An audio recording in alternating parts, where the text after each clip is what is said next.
Hello, welcome to this week's episode of Big Sound. I am Brian Cook. We're here still in the Big Sound Doomsday Bunker. And then what we said last week, as you can tell, this is our first video episode. There's a couple reasons I'm doing it. One, we're experimenting with existing technology. None of this is new, but trying to work out the kinks for some bigger ideas Quinn and I have for the rest of this year. Yeah, producer Quinn is still out of town. He is trafficking weapons into Canada, and I'm here running the drug trafficking operation, and that's how we're paying for everything. Um, More seriously, it's been a weird week already. I'm sure y'all seen the news. You've seen the news about the odd spring break America's having, and part of that happened here in Austin the other day. I was I work downtown. I do comedy downtown. I'm in just can't get enough of downtown, whether I like it or not. That nonsense on Wednesday, I was out in, and I don't want to get into specifics about who believes in what or who was right or wrong or anything. I just saw that stuff firsthand. And if Wednesday wasn't bad enough, I have a bad feeling about Saturday. And so that's been on my mind. I got a big dentist appointment tomorrow. It's supposed to rain tonight. Blah blah blah. I got more excuses if you want them, but I stayed in tonight. Tonight didn't feel like a stand-up kind of night for me. I got stuff to do here, and so we're experimenting with video, and I hope you're enjoying it so far. Hope you enjoyed last week's episode. We're going to be back to normal next week, whatever that is. Jesus Christ. Tomorrow's the 12th, right? I don't know. What day is this? Good Lord. Yeah, today's the 11th. Tomorrow's the 12th. So, new episodes come out on Thursday. So, 12 plus 7 is 19. To celebrate Juneteenth, we'll be back on our regular schedule. Quinn will be back in town, and we'll be back to normal. And while I'm here loading guns in the Doomsday Bunker, I decided to have let's every time I say this, these are the most famous last words in the show. It's going to be a short episode. It's not. We're going to just breeze through this every time. It's a regular timer, a few minutes longer. But I titled this episode "Fun with Sports Cards." We got a full weekend of rioting ahead of us. We got all kinds of crap in the news, and even if there wasn't stuff in the news, it's just Austin. There's never a dull moment anyway. So I don't think y'all seen that before. We got to put on my glasses now. I can hear Jose Ayala in the distance calling me a nerd, because that's what he does every time I'm wearing these glasses. And I'm glad we can see the reflection of the monitor in them. So I'll look up. I'll look at the ceiling like that. No, I've got some uh, trying to dovetail sports cards into comedy. I've rekindled my love of sports cards. It's one of the things that y'all know the story by now. Entered recovery, feeling much better. Should have done it a long time ago, but I have to avoid situations that are triggering, and that's one of those words I don't really like. But in this case, it's true. I got to keep myself out of certain situations so I don't fall into bad habits and find something new to do with my time. And in my case, doing something new is doing something old. And I can sit here in the doomsday bunker, and while I'm packing up all the storable food, play with my baseball cards. And I've been doing that lately, and I noticed something while I was putting some of them up the other day. So we're doing video today because I have some visual aids for you. And we're going to go ahead and get into those right now. And as you can see, we got the camera, we got the stuff, we got the glasses, we have the actual cards. I'm reading off my tablet. It's a mess, but I'm going to show the stuff to you, but in the post, go to the Instagram page, bigsound.pod, and I'll have you can see them close up. You'll be able to see them better. And I'll even put the back on there. But I guess we call this the good, the bad, and the ugly. I don't know. Not physically. I'll explain. So the first one I want to do right here out of the Jesus Christ, what year was that? 1998. 1998 Fleer football. Anyone recognize that name? Anyone recognize the name Ryan Leaf? Ha! I saw this at the baseball card store and it was in the quarter bin. And it's like, hey, I have 25 cents. I'll go for the pride of Washington State University. So if you don't know the name Ryan Leaf, he was the number 2 pick in the 1998 football draft. Who was the number 1 pick? The number 1 pick was Peyton Manning, a name you definitely heard. I wonder if I can get to the link of the draft that year, 1998 NFL draft. Yes, I can. So, top picks, player selection. Come on, thing. So, yeah, here, this is why I'm looking it up. Because,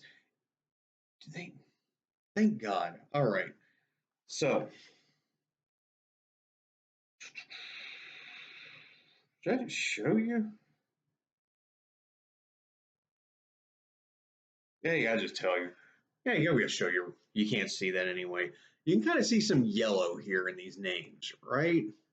So in the first round, remember Ryan Leaf was the second pick. Ryan Leaf from where the hell's his hometown?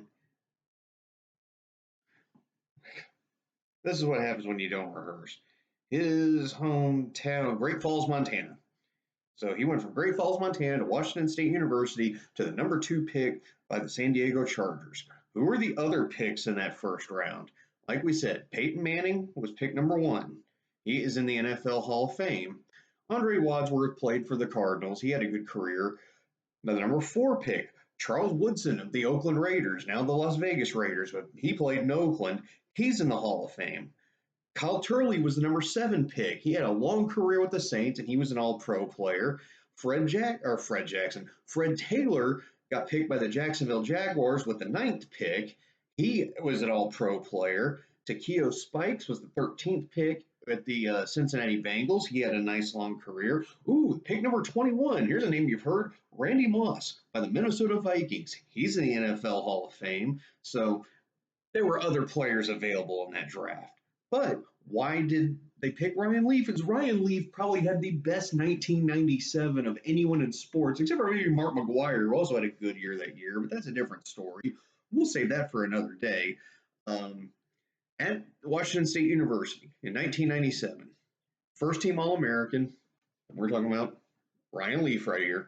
First team All American, Pac 10 Offensive Player of the Year, first team All Pac 10, and the Sammy Baugh Trophy, which I believe is the best quarterback in the country, or the best passer, best passing statistics. So it looked like he was going to be the second coming of Joe Montana. And statistically, you know, it, it, it looked good on paper, as they say, or on screen, as the case may be here. But he ended up having a lot of personal problems off the field stuff.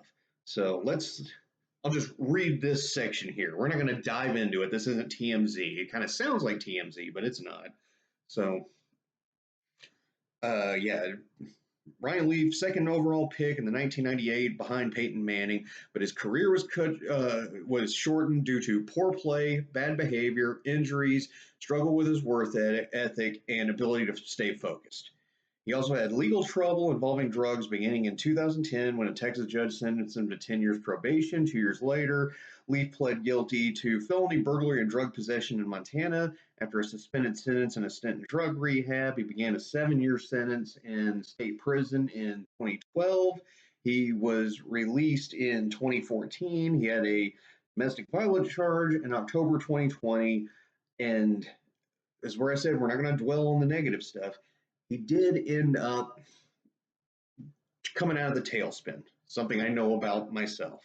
So since 2020, 6 years sober, or 5.5, whatever.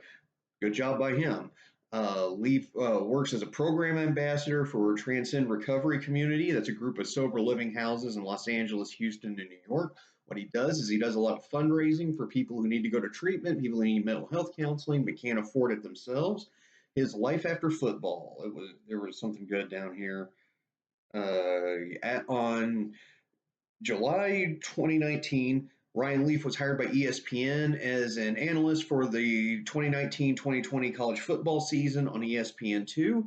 He has had a radio show Sunday nights on Westwood One, worked as a sideline reporter for the NFL, and he is on the CW West Coast, the CW network. He's on their West Coast channels as one of the color announcers for Pac-10 football games.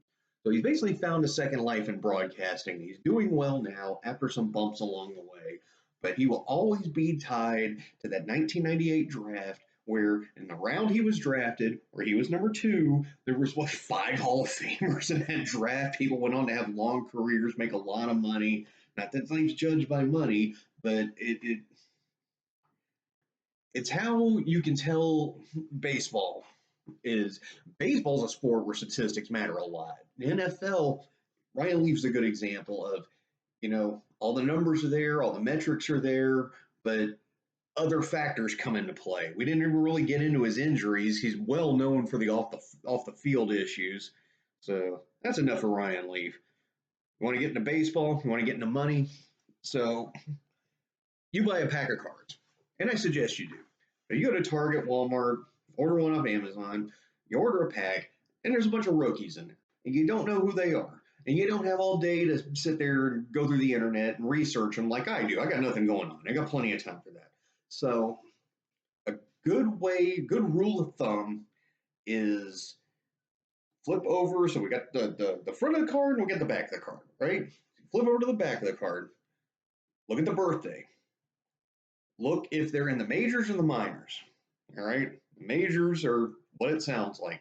Houston, Dallas, Miami, New York, Chicago, cities you've heard of that are they playing on one of the big teams, one of the teams that are on TV all the time, all right? Or is he playing for the Sugarland Skeeters? Is he playing for the Savannah Banana Slugs? Is he playing those in the minor league teams, single A, double A, triple A, and so forth? If someone is still playing in the minor leagues at the age of 25 or older, that's a bad sign. Not a bad sign like they're a bad person, but you're probably not the next Mickey Mantle. Another thing to look for is the really stud players, the first round draft picks, the I'm drowning in natural talent people. They kind of skip AAA. They go from AA straight into the majors. And it has to do with this weird rule in baseball where if they bring them up in the middle of the season, the team gets an extra year on their contract because they're not playing the whole for the next year is considered their rookie year. This is considered their call up year. Stupid union stuff. But that's what happened to our next card here. And oh yeah, the other way to tell a rookie is look them up on Wikipedia real quick. God bless Wikipedia. But did they get a big, huge signing bonus? Did they get like a $3 million signing bonus, 10 million, something like that? Something where they're supposed to be fast tracked through the minors and getting in the majors? Or is this someone who played at, I don't know, San Francisco State University, who their signing bonus was a Taco Bell gift card and a bus ticket to Del Rio, Texas? That's kind of one of the easy differences. So our next player falls into that category. Eloy Jimenez, formerly the Chicago White Sox, currently sort of the Baltimore Orioles, sort of. No, Tampa Bay Rays, my bad. So, you ever seen that meme of, how it started, how it's going? How it started, how it's going. That's what we've got right here with Eloy Jimenez. How it started, how it's going. How it started, how it's going. So he was one of those highly touted prospects. And what do we have here? We can get around the glare. We have a PSA 10 Topps Chrome Eloy Jimenez rookie card from 2019. Once upon a time, someone got this graded, came back in remarkable shape, got the 10. This is the best, cleanest example of the card you can find, guaranteed authentic. Not that anyone's bootlegging it. We'll get to that in a second. But what year is this? 26 years ago, someone thought he was going to be the next Mickey Mantle or the next King Griffey Jr. or something. That's him this year, or technically last year, because as you can see with the statistics, the 2025 cards have the stats for the 2024 season and so forth. And, We'll do statistical analysis later or as we go. But highly touted prospect out of the Dominican Republic. Um, let's just go in order. So we got his Wikipedia page up. Um, he did his Silver Slugger Award in 2020. Literally 2020. The Silver Slugger Awards is for the best hitter by each position, and he was center field, right? Yep, designated hitter in center field. So, yeah, from Wikipedia. Jimenez was considered a top international free agent in 2013. They called him a five-tool player, and he signed with the Cubs for a $2.8 million signing bonus. See, that's what I was talking about. These guys who are teenagers and get millions of dollars right away. It's because they see something in them. And I'm not talking about they've got a good heart or something. It's no, they can put up the numbers. So what does a five-tool player mean? It means you can do everything on the baseball field at a high level. It's hit for average, hit for power, uh, good arm strength, good base running, and good defense. He could do all of them. And made his professional debut at 2014 in the Arizona League. That's for rookies. Had a good year, except shoulder injury at the end of September 2014. Ended his season early. This was just the beginning. Usually, so again, let's go back to here. How it started, how it's going. How it started, how it's going. What makes these cards go down in value? All right. Especially if it had some heat behind it. Generally, two things. It's either off the field issues, aka Ryan Leaf, or injuries. And that was the case here. So we started right away 2014, shoulder injury. Good season in 2016, still in the minors. He was with South Bend, Indiana. 2017, traded from the Cubs within a package for it was a crosstown trade. He went from the Cubs to the White Sox with Dylan Cease, who became an All-Star with San Diego later on, Matt Rose and Brian Fleet. Never heard of them. The Cubs got Jose Quintana in exchange. So had a good season in the Winston-Salem Dash. That was where he played 2017. Really good season with the Birmingham Barons. Added to the 40-man roster at the end of 2017 to protect him from the Rule 5 draft. It's basically at the end of the season, the teams that don't make the playoffs, you can scout someone out of the minors off another team and offer them a contract, see if they want to come over. They protected him. The White Sox did. They wanted to keep him within their organization. 2018, we're off to a hot start, except, the magic word comes up again. Spring training knee injury, and began the regular season with a pectoral injury. Not good. At this point, he was born in 1996. That was 2018. 22 years old. He's had 4 major injuries already, and we're not done with that. So, yeah, that was the torn pectoral muscle. Here's where things get interesting. March 2019. Signs a $6 million or 6-year, $43 million contract extension with the White Sox. At the time, the richest contract offered to a player before his major league debut. Is basically he was doing so good in the minors. That's why whoever it was got this graded years ago. Was he got offered $43 million for playing in AAA, and was about to join the major league team. So total value of the contract would have been $75 million if he'd hit all of the additional options, the incentives. There we go. Like he gets a bonus if he hits 30 home runs in a season, that kind of stuff. 2019, promoted to the major league season, had a really, really good year. 31 home runs, 79 RBIs, 4th place in Rookie of the Year voting. So those weren't even on there. Those are over here. Okay, so pause the video. You'll see it. 2019, he hit the 31 home runs. So look, pretty good. Putting up kind of Sammy Sosa numbers. Sammy Sosa minus the steroids. All right. 2020, and that was the COVID shortened season. Batted 296, which 300 is, if you bet 300 in the major leagues, you're a millionaire. That's one of those magic numbers. 14 home runs and 44 RBIs in 55 games. That was the year he won the Silver Slugger Award. So 2 good years in the majors in a row. March 2020, March 24th, 2021, Jimenez ruptures his left pectoral tendon while playing in the outfield in Oakland. And in Oakland, in the Oakland Coliseum. He was playing for the White Sox, but the injury required surgery. He missed 6 months of the season. Ooh, so that's fifth major injury. If I'm counting, it's bad. We're losing track of the count. All right. Activated off the injured reserve. Finished the year. Only playing 55 games. Hit 249, 10 home runs, 37 RBIs.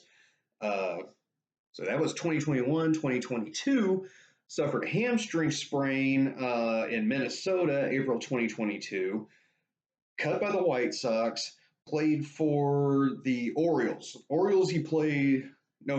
Jesus Christ, there was another injury there.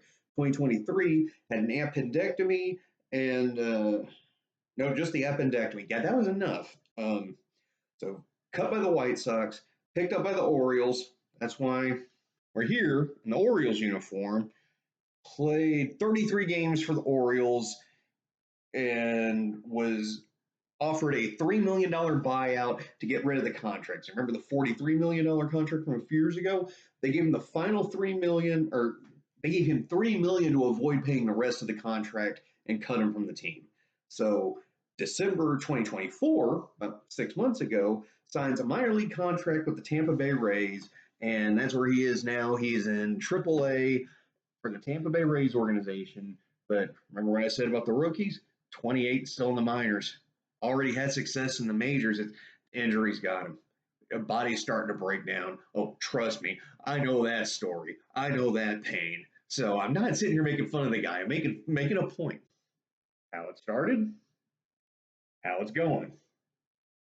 How it started, how it's going. And in the wacky world of sports, thank God the rest of life's not like this, but the injuries take your career more than the off the field stuff. And I think that's kind of true in comedy too, where it's not physical injuries, but hey, off the field stuff's not the end of the world. Sam Kinison, anybody? Lenny Bruce, he had a needle in his arm half as like Richard Pryor. As long as you're bringing the goods on the field. And to making that analogy between baseball and comedy, Lenny Bruce, Richard Pryor, Sam Kinison, those were home run hitters. So, yeah, if they've been striking out 4 times a game and throwing the ball in the stands, that would have been a different story. They would have got cut from the team, but they didn't.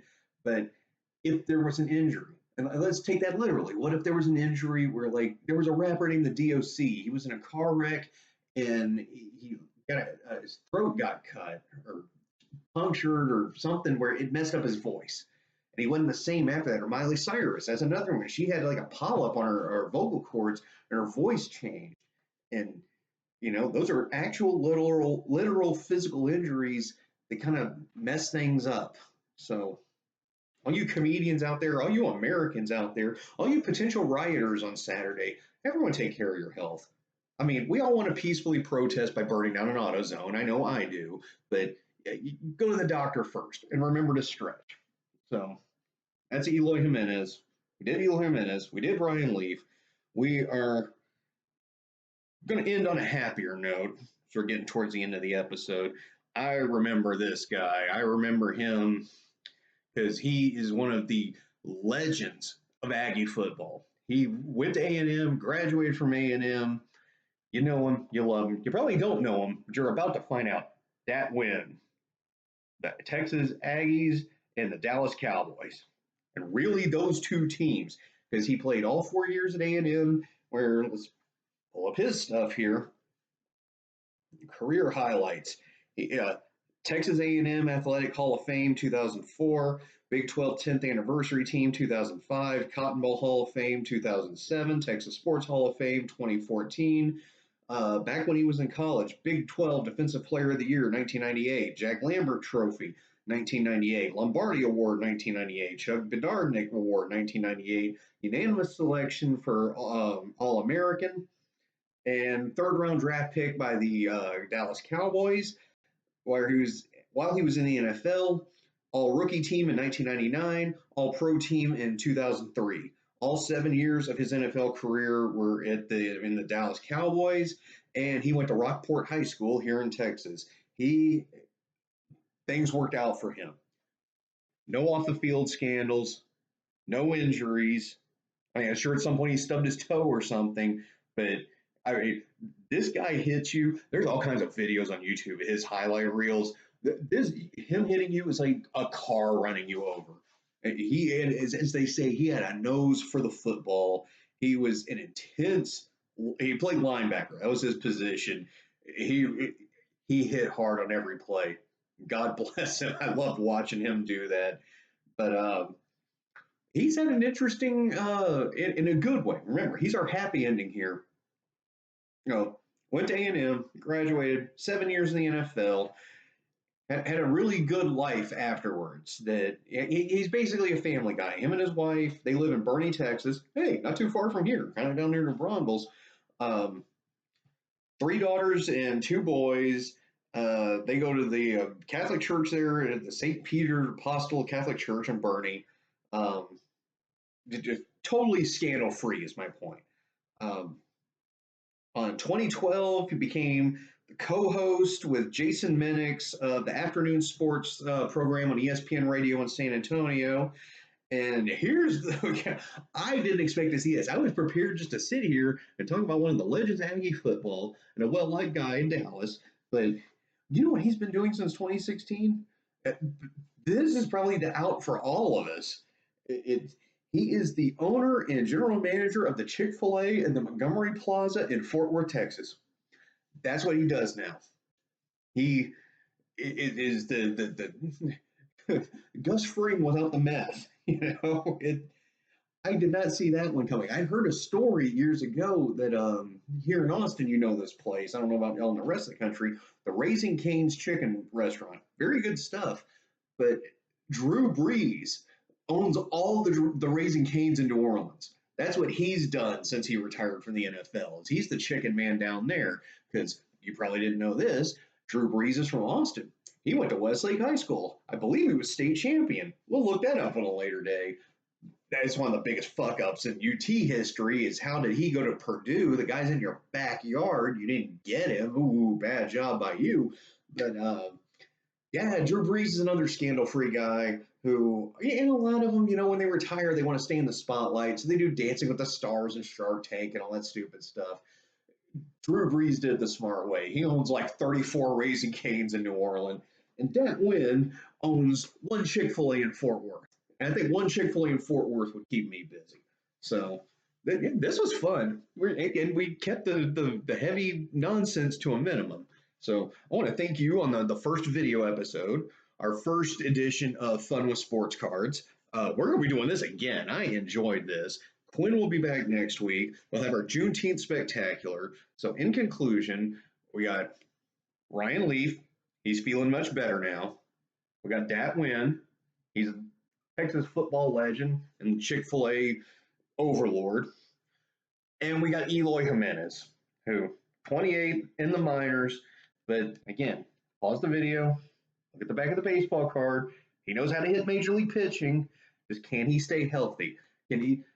And who knows? This is why. Let me close on this note. This is why you keep your cards in nice condition, right? You see that it's centered. All the corners look good. There's no scratches. There's no anything.